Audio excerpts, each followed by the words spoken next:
வணக்கம். தமிழ்நாட்டு பெண்களோட அதிகாரம் அளித்தல் அப்புறம் அவங்களோட பரிணாம வளர்ச்சி இத பத்தின ஒரு ஆழமான வரலாற்று அலசலுக்கு உங்களை வரவேற்கிறேன். பல நூற்றாண்டுகளா நம்ம சமுதாயத்துல பெண்களோட நிலை எப்படி மாறி வந்திருக்கு அப்படிங்கறத வெறும் கதையா இல்லாம தெளிவான தரவுகளோட ரொம்பவே சுவாரஸ்யமா பேச போறோம். சரி வாங்க இந்த அருமையான பயணத்தை தொடங்கலாம். வரலாற்று பொருட்றதுக்கு முன்னாடி உங்க வீட்ல இல்ல உங்களை சுற்றி இருக்கிற சமூகத்துல இருக்கிற பெண்களை பத்தி கொஞ்சம் யோசிச்சு பாருங்களேன். நாம கேட்க வேண்டிய மிக முக்கியமான ஒரு கேள்வி என்னன்னா, தமிழ்நாட்டு பெண்கள் உண்மையிலேயே எவ்வளவு தூரம் முன்னேறி வந்திருக்காங்க? இது வெறும் கேள்வி கிடையாதுங்க. இதுக்கான விடைய தேடிதான் இன்னைக்கு நாம பயணிக்க போறோம். சரி, இதுக்குள்ள ஆழமா இறங்குவோம். இந்த அலசலோட வரைபடம் இதுதான். முதல்ல சங்க காலத்துல இருந்த வரலாற்று நிலை, இரண்டாவது திராவிட சீர்திருத்த அலை, மூணாவது சுய உதவி குழுக்கள் மூலமா கிடைச்ச பொருளாதார சுதந்திரம், நாலாவது பாலின வன்முறைச் சவால்களை எதிர்கொள்ளுதல், அப்புறம் கடைசியா எதிர்கால அரசியல் பிரதிநிதித்துவம். ஒவ்வொன்னா பார்க்கலாமா? பகுதி 1. வரலாற்று நிலை. பண்டைய சங்க காலம். எந்த ஒரு சமூக மாற்றத்தை புரிஞ்சுக்கணும்னாலும் நாம எங்கிருந்து தொடங்கினோம் அப்படிங்கிற அடித்தளத்தை தெரிஞ்சுக்கிறது ரொம்பவே அவசியம். இந்த வரலாற்று பயணம் எப்படி உருவாச்சுன்னு பார்க்கலாம். பண்டைய சங்க காலத்துல தொடங்கி அதுக்கப்புறம் வந்த பல சமூக சீர்திருத்த இயக்கங்கள் வழியா பயணித்து நவீன காலத்துல திராவிட இயக்கங்கள் வரைக்கும் பெண்களோட நிலை எப்படி படிப்படியா மாறியிருக்குன்னு தரவுகள் ஆவணப்படுத்தியிருக்கு. இதுல ஒரு சுவாரஸ்யமான தகவல் என்னன்னா, சங்க காலத்துல ஔவையார் மாதிரியான பெண்பாள் புலவர்கள் சமூகத்துல பெரும் அறிவுஜீவிகளா மதிக்கப்பட்டிருக்காங்க. அந்த ஆழமான அடித்தளத்திலிருந்து தான் அடுத்தடுத்த சமூக மாற்றங்கள் மெல்ல மெல்ல பரிணமிச்சிருக்கு. இப்போ இதுல ரொம்பவே சுவாரஸ்யமான விஷயம் என்ன தெரியுமா? இந்த வரலாற்று மாற்றங்களை நாம வெறும் புத்தகங்களை வச்சுக்கிட்டு மட்டும் முழுமையா புரிஞ்சுக்க முடியாது. கோட்பாட்டு படிப்புகளோட கள யதார்த்தத்தையும் நாம சேர்த்து பார்க்கணும். சமகாலத்துல பெண்களோட உரிமைகள் எப்படி மாறி இருக்கு அப்படிங்கிற உண்மையான புரிதலை பெற இந்த ரெண்டோட கலவையும் ரொம்பவே அவசியம்னு தரவுகள் தெளிவா சொல்லுது. பகுதி 2. திராவிட சீர்திருத்தாலை.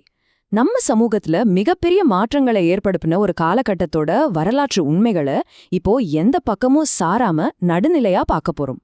திராவிட இயக்கங்களும் சரி, சமூக சீர்திருத்த இயக்கங்களும் சரி, பெண்களுக்கான உரிமைகளை மாற்றி அமைக்கிறதுல எப்படி ஒரு மிகப்பெரிய உந்து சக்தியா செயல்பட்டிருக்கு அப்படின்றத வரலாற்று தரவுகள் நமக்கு ரொம்ப தெளிவா காட்டுது. உதாரணமா பெண்களுக்கு சொத்துரிமை வழங்கினது, சுயமரியாதை திருமணங்களை சட்டப்பூர்வமாக்கினது, இந்த மாதிரியான குறிப்பிட்ட சட்ட நடவடிக்கைகள் தான் சமூக கட்டமைப்புல ஆழமான தாக்கங்களை ஏற்படுத்தி சமத்துவத்தை நோக்கிய நம்ம பயணத்தை வேகப்படுத்தியிருக்கு. பகுதி 3. சுய உதவிக் குழுக்கள் மூலம் பொருளாதார சுதந்திரம். வரலாற்று சீர்திருத்தங்கள் இன்னைக்கு எப்படி கண்முன்னாடி பொருளாதார வெற்றிகளா மாறியிருக்கு அப்படிங்கறத பத்தி கொஞ்சம் உற்சாகமா பேசலாம்.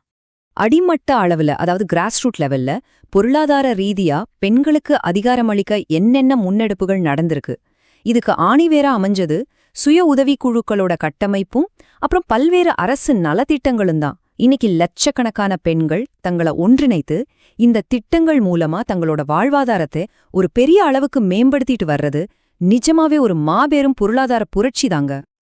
ஆக இதுல மிக முக்கியமான விஷயம் என்னன்னா, இந்த கள அடிப்படையிலான சுயோதவி குழுக்கள் அப்புறம் நலத்திட்டங்கள் இதோட இறுதி இலக்கு தான் என்ன?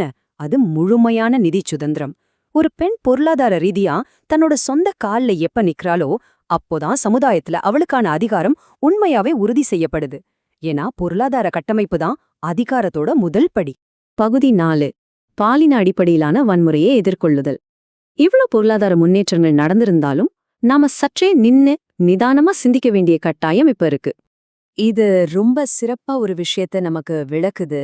என்னன்னா, ஒரு பக்கம் சுய உதவி குழுக்கள் மூலமா நாம அடைஞ்சிருக்கக்கூடிய மாபெரும் பொருளாதார வெற்றிகள்.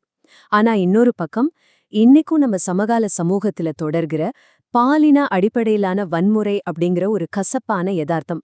நாம அடைஞ்ச வெற்றிகளை கொண்டாடுற அதே நேரத்துல நாம இன்னும் கடக்க வேண்டிய தூரம் ரொம்பவே இருக்கு அப்படிங்கறத இது நமக்கு எச்சரிக்கையா உணர்த்துது. பகுதி 5. எதிர்கால அரசியல் பிரதிநிதித்துவம். நம்ம பயணத்தோட இறுதி கட்டத்துக்கு வந்துட்டோம். எதிர்கால சமத்துவத்தை நோக்கி நம்ம பார்வையை திருப்புவோம்.